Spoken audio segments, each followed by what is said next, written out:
தந்தி தொலைக்காட்சிக்கு எதிர்க்கட்சி தலைவர் இபிஎஸ் கொடுத்த பிரத்யேக பேட்டியில் சில அரசியல் நகர்வுகள் பற்றிய செய்திகளை பகிர்ந்திருக்கிறார். குறிப்பாக அதிமுக பாஜக கூட்டணியில் டிடிவி தினகரன் இணைவாரா அப்படின்ற கேள்விக்கு ஆம் என்பது போன்ற ஒரு பதில், காலம் பதில் சொல்லும் அப்படின்னு அவர் பதில் கொடுத்திருக்கிறார்.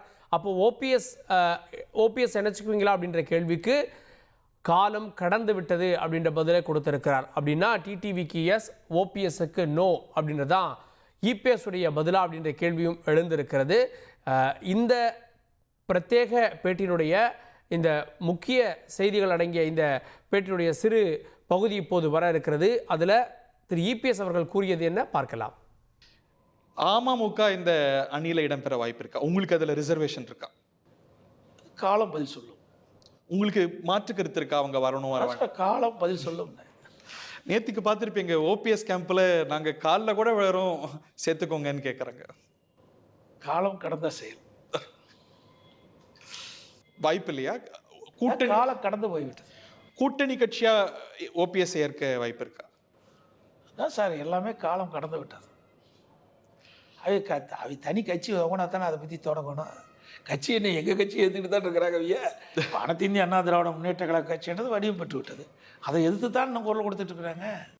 ஓபிஎஸ்ஸை அதிமுகவில் சேர்த்துக்குவீங்களா, ஓபிஎஸ்ஸை கூட்டணிக்கு சேர்த்துக்குவீங்களான்னு 2 கேள்விகள் முன்வைக்கப்பட்ட போதும் கூட அதில் காலம் கடந்து விட்டது அப்படின்ற பதில் சொல்கிறாரு.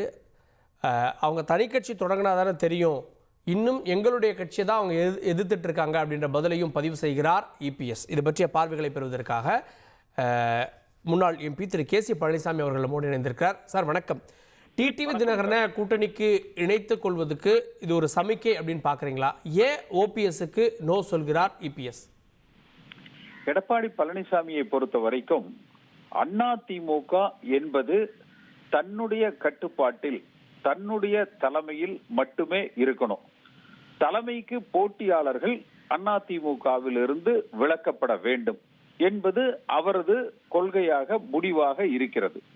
திரு டிடிவி தினகரனை பொறுத்தவரை அவர் தனி கட்சி துவங்கிவிட்ட காரணத்தினால அதிமுகவில் இணைவதற்கோ அல்லது அதிமுக தலைமைக்கு போட்டியாகவோ அவர் இல்லை என்கிற காரணத்தினால திரு டிடிவி தினகரனை ஒரு கூட்டணி கட்சியாக அங்கீகரிப்பதற்கு, இணைத்துக் கொள்வதற்கு திரு எடப்பாடி பழனிசாமி தயாராக இருக்கிறார். ஆனால் திரு ஓ பன்னீர்செல்வம் அவர்களிடத்துல திரு எடப்பாடி பழனிசாமி எதிர்பார்ப்பது ஓபிஎஸ் அவர்களும் ஒரு தனி கட்சி துவங்கி தினகரனை போல அந்த தனி கட்சி மூலமாக கூட்டணியாக இணைந்து கொள்வதில் அவருக்கு ஆட்சேபனை இல்லை. ஆனால் அதிமுகவில் இணைத்துக் கொள்வதோ அல்லது அதிமுகவுக்கு எதிரான, அதாவது எடப்பாடி பழனிசாமி தலைமைக்கு எதிரான அந்த வழக்குகளை தொடர்வதிலோ திரு ஓ பன்னீர்செல்வத்தை அந்த காரணத்தினால இணைத்துக் கொள்வதற்கு எடப்பாடி பழனிசாமி தயங்குகிறார், மறுக்கிறார். அப்ப திரு எடப்பாடி பழனிசாமி அவர்களை பொறுத்தவரை இந்த சட்டமன்ற தேர்தலில் திமுகவை வீழ்த்தி அதிமுகவை ஆளுகிற கட்சியாக உருவாக்க வேண்டும் என்பதை விட அவருக்கு முக்கியமாக அவர் எடுத்துக்கொள்வது அதிமுக என்பது தன்னுடைய தனி கட்டுப்பாட்டில், தனிப்பெரும் தலைவராக அவர் கட்டுப்பாட்டில் அதிமுக இருக்க வேண்டும். போட்டியாளர்கள் இயக்கத்திலிருந்து, அதிமுகவிலிருந்து வெளியேற்றப்பட வேண்டும். அதை உறுதி செய்து கொள்வதில் தான் அவரது நோக்கமும் குறிக்கோளும். ஓபிஎஸ்க்கு நோ சொல்வதில் 2 பலன்கள் இருக்குன்னு பார்க்கிறாரா? ஒன்று, அவர் தனி கட்சி தொடங்கினா இங்க அதிமுக அந்த வழக்கில் பிரச்சனை இல்லை. இன்னொன்னு அவர் கூட்டணியா சேர்த்துக்கலாம் அப்படின்றது 2 பலனா இபிஎஸ்க்கு? ஆமா, அதைத்தான் அவர் நினைக்கிறார். அதாவது அதிமுக தலைமை எடப்பாடி பழனிசாமிக்கு எதிராக போட்டியாளர்களை அவர் ஒடுக்க நினைக்கிறார். அதிமுகவிலிருந்து அப்புறப்படுத்த நினைக்கிறார்.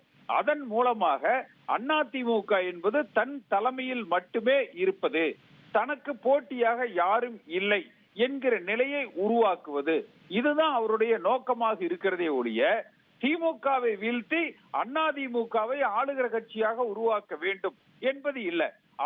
அவரது திரு விஜய் அவர்கள் குறித்த அவரது பேச்சு கூட திமுகவை வீழ்த்த வேண்டும் என்பவர்கள் எங்களோடு இணையுங்கள்னு சொல்றாரு. ஆனால் அதிமுகவை ஆளுகிற கட்சியாக உருவாக்க வேண்டும் என்று எண்ணுகிற எல்லோரும் எங்களோடு சேர்ந்து பயணிக்க வேண்டும் என்கிற கோரிக்கையோ கோஷத்தையோ முன்வைப்பதற்கு திரு எடப்பாடி பழனிசாமி தயாராக இல்லை. நன்றி திரு கே.சி. பழனிசாமி, இணைந்து உங்களுடைய பார்வைகளை பதிவு செய்ததற்கு நன்றி. தொடர்ந்து நம்முடைய திரு பொங்கலூர் மணிகண்டன் அரசியல் விமர்சகர் இணைந்திருக்கிறார். வணக்கம் திரு பொங்கலூர் மணிகண்டன். டிடிவி தினகரனுக்கு காலம் பதில் சொல்லும் அப்படின்றாரு கூட்டணியில் சேர்த்துக்கிறதுக்கு. ஆனால் ஓபிஎஸ் திட்டவட்டமாக மறுக்கிறார். ஏன்? எதையுமே அரசியல் அவசரப்பட்டு முடிவெடுக்க முடியாதுங்க, யோசித்தா முடிவெடுக்கணும். ஏன்னா கடந்த காலங்களில் அதிமுக 2021 அந்த வெற்றி வாய்ப்பை இழந்த பிறகு கட்சியில் இழந்த மிகப்பெரிய அந்த சங்கடங்கள் குளறுபடிகளுக்கு காரணமாக இருந்தது யாருன்னு எல்லாத்துக்கும் தெரியுங்க. அதாவது மிகப்பெரிய நெருக்கடியை கட்சிக்குள் உருவாக்கி ஒரு 3 ஆண்டு காலம் தொடர்ந்து தமிழ்நாட்டு மக்களே விவாதிக்கிற அளவுக்கு ஒரு சூழ்நிலை உருவாக்கியவர்கள் யாருன்னு தெரியும். எனவே அவர்களை உடனடியாக நம்பிவிட முடியாது. ஏன்னா அவர்கள் யாரோடு மறைமுகமாக இருந்தாங்க, யாருக்காக இருந்தாங்க, யாரை எதிர்த்து களம் கண்டாங்க, அப்பிறகு யாரை ஆதரிச்சாங்க என்பதெல்லாம் எல்லாருக்கும் தெரியுங்க. எனவே அவர்கள் ஒரு உறுதியான நிலைப்பாட்டில் இருப்பார்களா என்கிற நம்பிக்கை அதிமுகவுல தொண்டர்களுக்கே இல்லை. இப்பதான் கட்சி ஒரு சீரா போயிட்டு இருக்கு, எந்த குழப்பமெல்லாம் போயிட்டு இருக்குது. இதற்கிடையில நாங்கள் மனம் எழுதி விட்டோம் அல்லது மனம் மாறி விட்டோம் என்று ஒரு சொன்னால் அவர்களை ஏற்க முடியுமா சந்தேகம் வருது. இப்ப இதுவரைக்கும் பாத்தீங்கன்னா அதிமுக நண்டாடக்கூடாது வழக்கு போட்டு இந்த கட்சி சிதைவடைந்து நீதிமன்ற வழக்குகளை நடக்க வைத்து கட்சிக்கு தொய்வையே உருவாக்கியவர்கள் திடீரென தெரிஞ்சு கொண்டு சொன்னா யார் நம்ப முடியுங்க? இப்போ கட்சியிலிருந்து வெளியிற யாருமே அதிமுக நன்றாக நினைப்பவர்கள் எப்படி இருக்கணுங்க? அதிமுகவுக்கு வலிமை ஏற்படுவதாக செயல்பட்டு இருக்கணும். ஆனா அதிமுகவை சிதைப்பதற்கும் அழிப்பதற்கும் எதிரிகளோடும் துறையோடும் கைகோர்த்து கொண்டு இந்த கட்சியை பலகீனப்படுத்துவதோடு கைகோர்த்து கொண்டு செயல்படக்கூடியவர்கள் செயல்பட்டவர்கள். அவங்க திமுகவோடய எங்கேயோ கூட்டணி அமைக்கலையே, அவங்க அதிமுக பக்கம் தானே வர்றாங்க. ஒண்ணு எங்களை கட்சியில சேர்த்துக்கங்க, இல்ல கூட்டணியில சேர்த்துக்கங்கன்றதானே அந்த குரல். நீங்க திமுகவோட போனாங்கன்னா அவரோட சுயரை வெளிப்பட்டு பயப்படுறாங்க. இது வரைக்கும் மறைமுகமா தான் இருந்தாங்க. நீங்க சட்டமன்றத்திலேயே திரு ஓபிஎஸ் அவர்கள் 11 எம்எல்ஏக்களை வைத்துக் கொண்டு அதிமுக ஆட்சியை கவிழ்ப்பதற்கு முயற்சி சொன்னாங்க. இப்போ அன்றைக்கு உண்மையிலேயே நடந்திருந்தா ஆட்சி போயிருக்க இல்லைங்களா?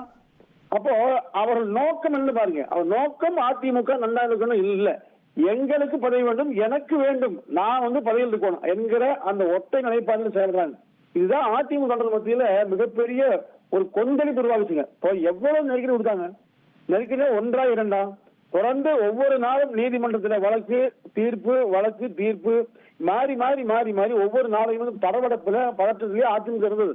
அப்போ இந்த சூழ்நிலையில் இருந்தவர்கள் இப்ப நீதிமன்றம் மட்டும் ஒரு மாறி கொடுத்தா என்ன இருக்குங்க? அப்போ ஒட்டுமொத்த அதிமுக தொண்டர்களும் எடப்பாடியா என்கிற ஒற்றை தலைவனை நம்பி இருந்த காரணத்தால் அந்த இயக்கம் இன்றைக்கு மிகப்பெரிய வலிமையோடு எங்களுக்கு வாய்ப்பு உபயோகிக்கிறது. இப்ப நீங்க விஜய் அழைக்கிறாங்க, சீமா அழைக்கிறாங்கன்னா அப்ப இந்த அளவுக்கு அழைக்கிறத கட்சி வச்சுக்க முடிஞ்சுதுங்க. ஆனா இவர்கள் வெளியில சென்று கட்சியை பலகீனப்படுத்தி எல்லாமே செய்துவிட்டு இப்பொழுது நான் இன்னொரு செய்தி சொல்றாரு, அவர் இன்னும் தனி கட்சி தொடங்கல அப்படின்றாரு. அப்போ தனி கட்சி தொடங்கினா சேர்த்துக்க வாய்ப்பு இருக்கு, அந்த பொருளா? இல்ல, அதாவது தனி கட்சி அல்லது தனி கட்சி துவங்கல பேச்சே அல்ல. இவர்கள் அலுவலக உடைப்பிலிருந்து எல்லா காரியமும் அதிமுக ரசிக்கலைங்க. உண்மையிலேயே ஒரு நல்ல மனம் உள்ளவர்கள் இதை ஏற்கவே மாட்டாங்க. இப்போ தவறு செஞ்சவங்களை திருத்துறது வாய்ப்பு தரலாம், என்ஜாய் பண்ணாரு, அம்மா பண்ணாங்க, எல்லாம் ஓகே. அதாவது அவர்கள் மனம் தெரிஞ்சு ஒற்றை தலைமை எடப்பாடியார் என்று ஏற்கனவே உண்டாங்க. ஆனா இவங்க அப்படி இல்லை, நாங்க கட்சியில் சேருவது இப்ப சொல்றாங்க. ஆனா இதுவரை சொன்ன விஷயங்கள் கட்சியில நாங்கள் சேருங்க எண்ணமே கிடையாது, இணைப்பு தான் சொன்னாங்க. பெரிய இயக்கத்தை நடத்துற மாதிரி நாங்கள் அதிமுக இது பிளவெடுக்கிற மாதிரி ஒரு தோட்டத்தை உருவாக்குறாங்க. அப்போ தமிழ்நாட்டு மக்கள் மத்தியில அதிமுக 2 பெற்றுப்பட்டது, பிரிந்திருக்கிறது என்ற செய்தியை திரும்ப திரும்ப திரும்ப சொன்னதே உங்க. எனவே இது ஒரு மன்னிக்க முடியாத ஒரு குற்றம் என்பது உண்மை. ஆனாலும் பொதுச் செயலாளர்கள் இதையும் மன்னித்தால் அதை ஏற்கலாம், அவ்வளவுதான். நன்றி திரு பொங்கலூர் மணிகண்டன். கட்சிக்கு ஓபிஎஸ்ஸால் ஏற்பட்ட இழப்புகள் அதிகம், அதை இபிஎஸ் அவர்கள் தான் மன்னிக்க வேண்டும் அப்படின்ற விஷயங்கள்லாம் பதிவு பண்ணுறீங்க. இணைந்ததற்கு நன்றி. தொடர்ந்து நம்முடைய ஓபிஎஸ் அவர்களுடைய ஆதரவாளர் திரு முடிவன் ராமசாமி அவர்கள் இணைந்திருக்கிறார். சார் வணக்கம். ஓபிஎஸ் கூட்டணிக்கோ இல்லை கட்சியிலையோ சேருவதற்கு காலம் கடந்து விட்டது அப்படின்னு நோ சொல்லி இருக்கிறார் இபிஎஸ், எப்படி பார்க்குறீங்க? அதாவது சார், உலகத்தமிழருடைய துருவ நட்சத்திரமாக இருக்கிற புரட்சி தலைவர் எம்ஜிஆர் அவர்கள் அரசியல் ஆளுமையாகவும் தமிழ் மண்ணில் நடமாடிய அந்த ஆளுமை அண்ணாவின் கொள்கைகளுக்கு முரணாகவும் ஆட்சி நடத்துகிற திராவிட முன்னேற்ற கழகத்தின் ஆட்சி அதிகாரத்தை அகற்றிவிட்டு அண்ணாவின் கொள்கைகளை நேர்முறையில் நிலைநிறுத்துகிற அதிமுகவின் ஆட்சி அமைக்க வேண்டும் என்பதற்காக தொடங்கப்பட்ட மாபெரும் இயக்கம் தான் அனைத்து இந்திய அண்ணா திராவிட முன்னேற்ற கழகம். இந்த அனைத்து இந்திய அண்ணா திராவிட முன்னேற்ற கழகம் புரட்சித் தலைவி காலத்திற்கு பிறகு எடப்பாடியார் பொறுப்பேற்கிற காலத்தில் அவரோடு ஏற்பட்ட சிற்சில பிரச்சனைகளின் காரணமாக ஐயா ஓபிஎஸ் போன்றவர்கள் வெளியேறியது நாடறியும். ஆனால் தொடர்ந்து அவர்கள் ஏதாவது இவர்களுக்கு பிரச்சனை கொடுக்க வேண்டும், ஏதாவது இவர்கள் இந்த இயக்கத்தை வீழ்த்துவதற்கு வேறொரு மாற்றணி அமைக்க வேண்டும் என்று விரும்பியிருந்தால் அவர்கள் மாற்றணியை தேடி போயிருப்பார்கள். ஆனால் தொடர்ந்து எங்கள் உரிமையை பெற வேண்டும் என்பதற்காகத்தான் நீதிமன்றங்களை நாடுகிறார்களே தவிர அதிமுகவை அழிக்க வேண்டும் என்ற எண்ணத்தில் அவர்கள் எந்த இடத்திலும் எந்த செயல்பாடும் செய்யவில்லை. தம்பி பொங்கலூர் மணிகண்டன் போன்றவர்கள் சொல்லுகிறார்கள் அவர்கள் அதிமுகவை அழிக்க நினைக்கிறார்கள் என்று. நான் கடந்த காலத்திலே சொல்லுகிறேன், அதிமுகவில் இருந்து 91ஆம் ஆண்டிலே ஜெயலலிதா அம்மை அவர்களால் வெளியேற்றப்பட்ட அண்ணன் திருநாவுக்கரசு, கருப்பசாமி பாண்டியன், KKSR போன்றவர்கள் அன்றைய தேர்தலில் திராவிட முன்னேற்ற கழகத்தோடு கூட்டணி வைத்துக் கொண்டார்கள். ஆனால் ஆட்சி அதிகாரத்தை 96 ஜெயலலிதா மீண்டும் தன்னை காப்பாற்றுவதற்காக யாரை தேடி சென்றால் என்றால் திராவிட முன்னேற்ற கழகத்தோடு கூட்டணி வைத்துக் கொண்ட கருப்பசாமி பாண்டியன், KKSR போன்றவர்களை தான் மீண்டும் அழைத்து வந்தார். ஆகவே அரசியல் அதிமுகவின் அரசியலை பற்றி இவர்களுக்கு தெரியாது. அதிமுக என்பது இன்றைக்கு எந்த நிலையில் இருக்கிறது அதுதான் பிரச்சனை. தேர்தல் நெருங்கிக் கொண்டிருக்கிறது, தேர்தல் பதட்டம் தொற்றிக்கொள்ள ஆரம்பித்து விட்டது.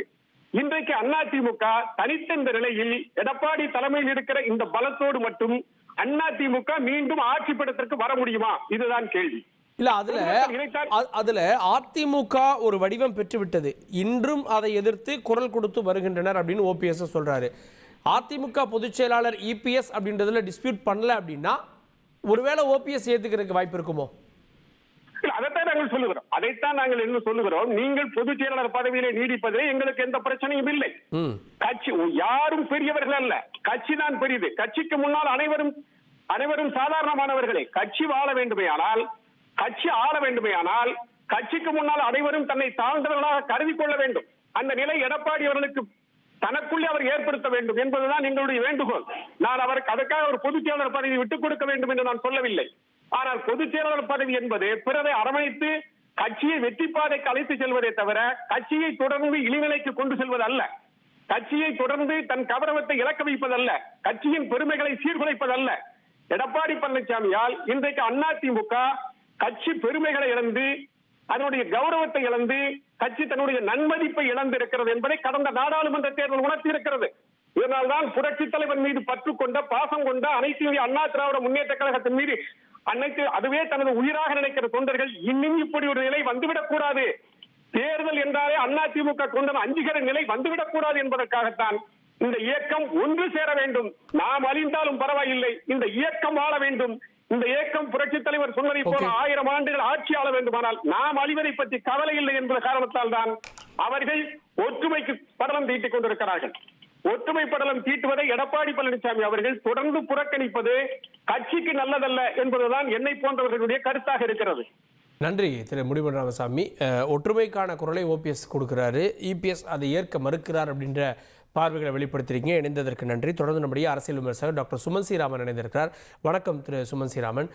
டிடிவி தினகரனை ஏற்றுக்கொள்வதற்கான பதிலாக காலம் பதில் சொல்லும் அப்படின்றாரு, ஆனால் ஓபிஎஸ்க்கு நோ சொல்லுகிறார். என்ன பின்னணி? இல்ல, அது ஒரு சரியான ஒரு முடிவா தான் நான் பாக்குறேன். திரு டிடிவி தினகரன் ஏற்கனவே என்டிஏல இருக்காரு, அவர் தனி கட்சி வைத்துக் கொண்டிருக்கிறார். அவர் நாளைக்கு நான் அதிமுகவினுடைய பொதுச் செயலாளராக போறேங்கிறது அவர் சொல்லல. இன்றைய தேதியை பொறுத்த வரைக்கும் அவர் நிச்சயமாக ஒரு தனி இயக்கத்தை நடத்தி கொண்டிருக்கிறார். அதனால அது ஒன்றும் பிரச்சனையே கிடையாது. அவருடன் கூட்டணி, அவர் உறுதியாக அமமுக, அதிமுக, பாஜக கூட்டணியில் இடம்பெறும் என்பதில் சந்தேகம் இல்லை. திரு ஓபிஎஸ்ஐ பொறுத்த வரைக்கும் பிளஸ் திரு டிடிவி தினகரன் 2, 3, 4 தேர்தல்களில் அவருடைய கட்சி போட்டியிட்டு ஒரு 1.5% வாக்குகளை பெற்று இருக்கிறதுங்கிறது எல்லோருக்கும் தெரிந்தது. சோ அவரால் ஆதாயம் இருக்கிறது என்பதில் எந்த விதமான ஒரு மாற்று கருத்து இல்லை இந்த கூட்டணிக்கு. திரு ஓபிஎஸ் ஃபர்ஸ்ட் ஆஃப் ஆல் அவருக்கு தனி கட்சி கிடையாது. அப்போ அவர் அந்த வைத்துக் கொண்டிருக்கிற இயக்கத்தை ரெஜிஸ்டர் பண்ண போறாரா? 2வது அவர் வருவதால் பிரச்சனைகள் தான் அதிமுக அதிகம் வருமே தவிர பெரிய வாக்கு வங்கி அவருடன் வரும் என்பதற்கான எந்த விதமான உத்தரவாதமும் கிடையாது. அதனால திரு எடப்பாடி அவர்கள் இந்த விஷயத்தில் கூறியிருப்பது மிகவும் சரியான ஒரு அணுகுமுறை. ஒன்லி திங், திரு டிடிவியை வெளிப்படையாகவே ஏற்றுக்கொண்டிருக்கலாம். அமமுகவுடன் அமமுக தேசிய ஜனநாயக கூட்டணியில் இருக்கிறது, அவர்கள் தொடர்வார்கள் என்று இப்பே சொல்லியிருக்கலாம். காலங்கனியும் அதெல்லாம் சொல்ல வேண்டிய சொல்வது அவசியமா என்பதை யோசிக்கலாம். மேபி அவருக்கு அதுவும் ஒரு பார்கெனிங் சிப்பா வச்சிருக்கலாம். ஆனால் உறுதியாக அமமுக அதிமுக பாஜக கூட்டணியில் இருக்கும், அதில் மாற்று கருத்து இல்லை. திரு ஓபிஎஸ்ஐ பொறுத்த வரைக்கும் திரு எடப்பாடி அவர்கள் கூறியது மிகவும் சரியான ஒரு கருத்தாக தான் நான் பார்க்கிறேன். அதுல அவங்க இன்னும் எங்களை எதிர்த்து தான் வழக்கு தொடுத்து நடத்திட்டு இருக்காங்க, தனிக்கட்சி நடத்தல அப்படின்றார். ஒருவேளை ஓபிஎஸ் தனிக்கட்சி தொடங்கினா அவரை கூட்டணியில இணைத்துக் கொள்வதற்கு சம்மதம் அப்படின்ற பொருளா? இல்ல, ஃபர்ஸ்ட் ஆஃப் ஆல் அவர் முதல்ல தனி கட்சிக்கு தொடங்குவாராங்கிறது இப்ப என்னது, அதிமுக மீட்பு குழு தானே வச்சிருக்காரு பேரு. அப்ப எப்படி அவரோட கூட்டணி இருக்க முடியும்? அதாவது அதிமுகவை உங்களிடம் இருந்து நான் மீட்பேன் என்று ஒரு இயக்கத்தை நடத்தி கொண்டிருப்பவர்கள், ஒரு நீதிமன்றத்தில் பல வழக்குகளை தொடுத்து இருக்கிறவர்கள், அவர்களோட போய் கூட்டணி எப்படிங்க வைக்க முடியும்? இவருடைய பதவிக்கு தான் அவர் குறி வைத்திருக்கிறார். அதனால யார்கிட்ட மீட்க போறீங்க அதிமுகவை? மீட்பு இயக்கம்னா என்ன அர்த்தம் சொல்லுங்க நீங்க. யாரிடம் இருந்து அதிமுக மீட்கப்பட வேண்டும்? எடப்பாடி தானே சொல்றீங்க. அப்ப எப்படி அவர் கூட்டணியில உங்களை சேர்த்துக்கொண்டு கேட்கறதே ஒரு என்ன மாதிரி முடிவெடுக்க வாய்ப்பு இருக்கு? ஏன்னா இப்ப அடுத்து அவர் செப்டம்பர் மாதத்துல மாநாடெல்லாம் திட்டமிடுறாரு. என்ன முடிவு எடுக்க வாய்ப்பு இருக்கு ஓபிஎஸ்?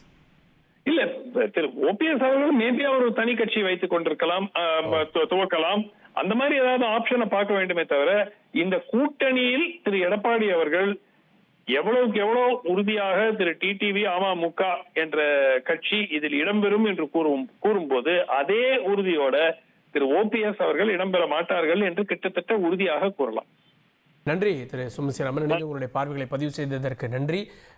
காலம் கடந்து விட்டது அப்படின்ற பதில ஓபிஎஸ்க்கும், காலம் பதில் சொல்லும் அப்படின்ற பதில டிடிவிக்கும் திரு இபிஎஸ் அவர்கள் கொடுக்குறாரு. அதனுடைய முழு பின்னணி என்னென்ன விஷயங்கள் சொல்லியிருக்காரு அப்படின்றத இன்றிரவு 9 மணிக்கு தந்தி தொலைக்காட்சியில் ஒளிபரப்பாகக்கூடிய முழு பேட்டியில் நேர்காணலில் நீங்கள் பார்க்கலாம்.